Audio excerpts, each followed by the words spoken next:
बदर साईं असां हिकिड़ो सोशल मीडिया ते सिलसिलो हलाए रहिया आहियूं साहत जा सर्जनहार,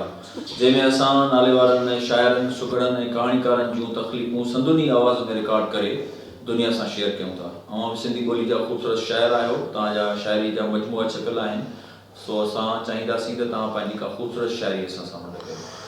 कयो। साईं वरी महिरबानी साईं रिज़वान साहब, गज़ल अर्ज़ आहे त टुटल चूड़ियुनि जी वफ़ा खां पुछी ॾिस, टुटल चूड़ियुनि जी वफ़ा खां पुछी ॾिस,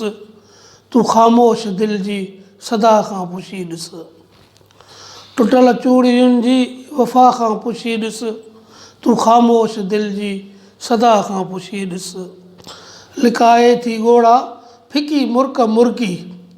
लिकाए थी ॻोड़ा फिकी मुर्क मुर्की, हथनि ते लॻायल हिन खां पुछी ॾिस, तूं ख़ामोश दिलि जी सदा खां पुछी ॾिस,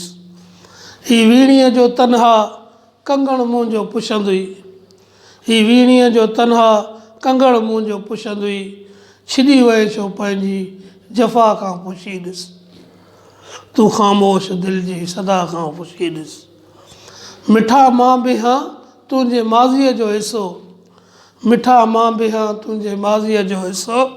भली पंहिंजी जीवन कथा खां पुछी ॾिस, तूं ख़ामोश दिलि जी सदा खां पुछी ॾिस, बदर आ मुसाफ़िर